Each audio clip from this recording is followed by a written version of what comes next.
Hey guys, we're on to a new chapter where we're going to be discussing the file system. How do you create files? How could you write data to a file or retrieve data? Stuff like that. And then along the way, over the next few lessons, I'll also show you lots of little tips, like how could you determine the last time that a file was updated? And this can be really helpful when you're doing your own form of makeshift caching and things like that. But to get started, let's take a look at a practical example, something a lot of people want to do when they're first learning about this stuff. And at this point, it's really dated. I wouldn't recommend you have it on your site like it's the 90s, but it's still a good example to see how we can open and edit files. So we're going to build a little counter for our website. So let's open up Sublime Text. We have this new file. I'll go ahead and add some HTML as well as the doc type. And here we will set it to the Justin Bieber fan website for the greatest artist who ever lived. So now every time somebody visits this webpage, we want to track it. So if 1,000 people visit this website, we want the next person to be able to see you are the 1,001st visitor to this website. So naturally assume this website is all fleshed out with everything Justin Bieber, and then maybe at the bottom we'll have something that says you are the X visitor to this website. So now what we need to do is replace X with a dynamic value, which we can do with PHP. But now this time I'm going to change things up a bit. Up until now, we've more or less placed everything at the top of the page, and that's okay for small projects, but let's take another step up and use a controller. So what I'm going to do here is right-click, and I'm going to rename this file to index.tmpl.php. And TMPL is going to refer to template. So this will just be our template, or you'll also hear it referred to as the view. And the idea here is there shouldn't be much logic going on here at all. Maybe it'll filter through an array, maybe it will echo out at a variable, but it's not doing anything more extensive than that. It's not querying a database, it's not opening files, it's not determining values. It's just receiving the values and displaying them on the page. It's what you view. So this is our view. Now we want our controller. And for now, just think of the controller as the boss or the mom. The mom is the one who decides what's happening in the family, and then the mom points her finger and tells the kids or the view, I want you to display this information, I want you to do that. But here it's the controller, or the mom with our strange example. It's the controller that directs traffic, so to speak. All right, so now we have this file, but how do we still display index.template? Well, let's just simply do an include or a require. Require index.tmpl.php. So now let's view this in the browser. Good. So now, even though we've requested index.php, this file for now is just loading the view. So now within this file is where we direct traffic. We set everything up and then we pass it on to the view. And this would be like the first step in how you could think of a controller. So now within here, let's create our first function, and this is going to be called setCount for set the counter. So the very first thing is, because we're working with files, well, we need a file that will store the number of visits that the page has received, right? Well, maybe this file could be called, and we will store it within this variable file name, and I'm going to set a default to counter.txt. And that way, I can either call setCount, and I can specify a custom name, like this, or if I leave it blank, then file name will be equal to counter.txt. So the first step, as I see it, is to determine if counter.txt exists. And in PHP, we can do that by using a function called file exists. Now this function accepts one parameter, the file to check. So in this case, we're saying, look in the current directory and find a file called counter.txt. And all I want you to do is return true or false. Does that file exist yet? So assuming it does, we want to read the value or get the current number that's stored within that file, and then increment it by 1. Because a new visitor has viewed the site, we're going to open the file, we're going to determine what it is currently, maybe it's 10, and then we're going to increment it to 11. Now, otherwise, if the file does not exist, then we need to go ahead and create it. So we will write create it, and then set a default value of 1, because we're going to assume it's that first visitor. Great, so now we have all the steps. Let's do the else first. If the file does not exist, create it.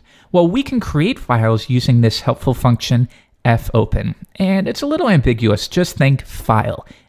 Fopen stands for file open. However, we can also specify parameters such as open it and place the pointer at the beginning of the file, meaning we're going to write to the beginning of the file, or we're going to write to the end of it. We could also say, if the file does not exist, create it. We could say, open the file for writing, but truncate it to a 0 length. There's lots of different options, and if you would like to refer to those, you can go to php.net/fopen. Here I am on that page, and if I scroll down just a ways, you'll see all of the different modes that we can use. Now in this case, we want W+. So that is going to open the file to be read and written to, but also, most importantly, if the file does not exist, attempt to create it. Okay, so we can use that by giving it the path to the file we want to open. In this case, we're going to open counter.txt, and then as the second parameter, I will specify my mode, which is W+. So that means attempt to open the file, and if it does not exist, create it. Now what this function is going to do is return a handler. So this is fairly common. You'll create a variable called handle, and just think of that as a reference to the file that has been opened. That way we always have this connection to continue reading or writing to that file. It's just the handler to connect to it. Now in this case, to make things a little bit easier, you can stay in Sublime Text 2 if you want, but I'm going to switch over to Code Runner so we can get quick examples rather than having to return to the browser each time. So I'll save this and switch over. There we go, that's better. All right, so now we call this function. We're saying if the file exists, then do something. But we happen to know this file doesn't exist anywhere yet, so the else statement will run. Else, we're going to attempt to create the file, and then that will store the handler, which is the reference to that file. All right, so let's try this alone. I'm going to hit Command R to run it, and I want you to note that now counter.txt has been opened. So let's double click that there, and it's empty. So we want to set a default value. Presumably, this is the first visitor, so let's set the default value to 1. Okay, well in that case, we can do fWrite, and that means we're going to write to that file. But this needs 2 parameters. First, it needs to know, well, what are we working with? What file? Where is the handler or the reference? Well, we stored that within a variable, so let's do that. Handle. Next, what is the value we're going to write to it? Well, it's a counter. This is the first visitor, so we are going to set them at 1. So now we've opened the file, or created it in this case. We've written a default value to it. Now we're done, so we can do fclose. And once again, it needs to know, what are we closing? So I will pass a reference to that handler. That looks good to me. One more time, let's delete counter.txt. And now if I run it one more time, that file is in fact going to be created, and we set a default value of 1. Good. So now we've set up our counter. The next step is for the next page load or the next visitor. In that case, this function is going to run, and we're going to do this test. Does that file exist? Yes. So now what we need to do is read the value. And I'm going to show you 2 different ways that we can do this. We'll do a slightly more intensive way, and then I will show you a more convenience function where we don't have to open and read the file. All right, let's do the longer way first. Our first step or comment here is that we need to read the value. Okay, well, once again, we'll do handle equals fopen, file name, and in this case, we just want to read the value, so I'm going to choose R as the mode for read. Next, I'm going to use a new function, fread, and this is fairly readable. There's also fgets for file get string, but I tend to think fread is more readable. First parameter, once again, I need to pass it the handler. And now, as the second parameter, I need to let it know the length or how many bytes I should read. In this case, we could get the file size and use that, or in this case, I will stick with around 15 or 20, which would be a very, very large number. So at this point, we've read the file, but we haven't stored it anywhere. So I will store that within a variable called count. So now, let's just echo count and die and see what that value is. I'll reload the page, and now it's 1. So we have read that value. However, if we run getType to determine what type of value it is, one more time, we're going to get string. But remember, we are working with numbers here. So I want to make sure that I take what is returned from this function and I cast it to an integer. Now if I reload, we have an integer and we can do standard math with that value. Next, we need to increment it by 1. And to make it easier on me, I'm simply going to take this and add 1 to it, like so. Then one more time if I echo count and die, now we're 2. And that way we're grouping them all into 1. We're getting the current number in the file, and then we're adding 1 to it, and we're assigning that new value to this variable count. So I will take this comment and add it up here. And the final step, which I did not make a comment for, is we need to write the new value and close the connection. To write the new value, once again, we're going to open up that file one more time, but this time I want to write to it. So previously, we opened it up just for reading, but now we want to open it up for writing, and I also want to truncate whatever is in there to 0. If I go back to Google Chrome, if we use the W, it opens it for writing, it places the file pointer, or if it's easier to think about, just think where would the cursor be when it starts adding your value. But then it also truncates the file to 0, so it essentially erases anything that's there. And that's what we want. We have our new value, we're going to open up the file again, erase anything that's there, and now I'm going to fwrite handle, the new value of count, and then finally we can close the handle, like so. All right, so let's save that. Once again, I'm going to delete the counter just so we can start from scratch. I'm going to run this. It does create it. I'll open it up. It's set to 1. Good. Now I'm going to run it again.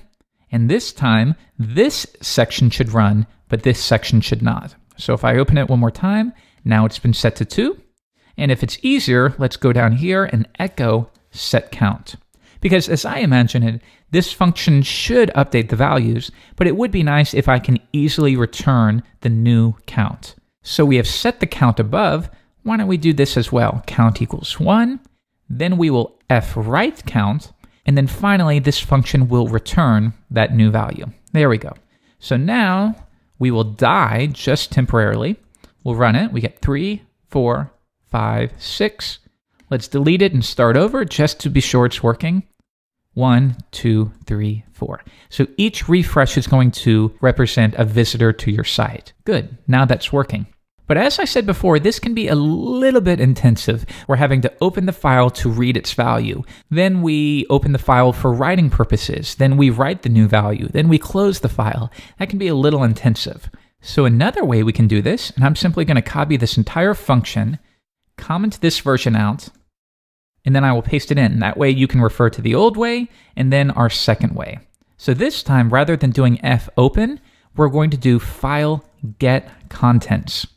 Now what this is going to do is it's going to read the contents of the file that you pass it, in this case file name, and it's going to return that value as a string. So we can say count equals, and then cast that value to an integer. What's nice about this is we are reading the file, but we're not having to open up a connection, setting up the handler, and things like that. Good.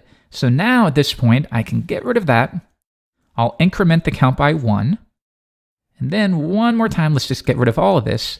Now we're going to do file put contents to the file name, and the new value will be count, like that. Now what file put contents will do is completely overwrite the value. So if there's a long string within counter.txt and we run file put contents, that's going to replace that file, whatever is stored within the variable count. So now let's try this new method. I'm going to delete counter.txt. I'm going to run it one more time. Good, counter.txt was created. Now I'm going to run it again. Yeah, there we go. 2, 3, 4. Let's double check counter.txt. Yep, that's at 5 now. So that can be a cleaner way to deal with this. So when you have situations where you don't want to have to deal with setting up the handler, opening the file, determining whether it should be read or written to, file get contents and file put contents are the perfect companions. Now in addition to file get contents, we also have the option of using the file function. Now the way file works is it's the exact same thing as file get contents, but instead it's going to return an array. And the way it determines what keys are within the array is it will take each new line. So if I had something like this, let's save that, and I will print R file name, and then I'll die right here. So what I'll get in this case is an array, and notice that the file function separated each line into its new key. And that can be very cool. So you could quickly imagine in situations where you need to have a very, very small database or ways to group information together, the file function can be really helpful because you call it and you immediately get this new array with each important data separated into its own key and value. However, in this case though, we really just want to stick with file get contents and file put contents. Also, it's important to know that file get contents can work with a JSON file, a remote server, things like that. It doesn't have to be local. So now that we know everything is working, I'm going to delete counter.txt, and we're just going to set up our view. If we scroll down, we'll remove the delete section. And now rather than echoing the value out, I'm going to say count equals set count, and then I will pull in my view. So let's clean this up. Scroll up, we have our commented code, we have the improved version, that looks good. I will switch over to the view. Now, within the view, I can simply replace X with PHP echo count, like that. All right, let's view this in the browser now. I'm going to load the page, and now you can see you are the one visitor. We haven't set up the plural, you're right. Let's go ahead and rewrite this, and we can change it to visitor count just to be really lazy, something like that. All right, one more time. There we go. Now we're at 2, 3, 4, 5. If we open this up in a new tab, now we're at 7. Now we're at 8. Bring that up a bunch of times. We're at 20. Come over here. Now we're at 21. And of course, because we are accessing these files from wherever our server is, it doesn't matter whether we're doing this on my computer or your computer. It's going to work in either case. For example, I will bring up Firefox, load the same page, and now we're at visitor count 22. Okay, so that was fairly fun. If you think about it, we did a lot of fun stuff here today. I gave you your first taste of starting to get into the habit of thinking of controllers and views, and they're really not as scary as you think. If you've ever heard the term MVC, well, that's what we're very slowly working up to. In this case, we have this controller file, it directs traffic, it decides what to do, and then it passes some values on to the view. In this case, index.template.php.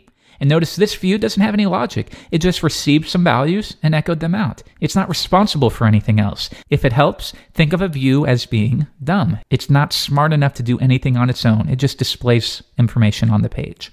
Next, we took a look at a lot of new functions. You learned how to use file exists. You learned how to create files. You learned this more extensive way where you can open a file and specify whether you should read or write from it, whether you should append content, whether you should truncate everything by doing W or W+.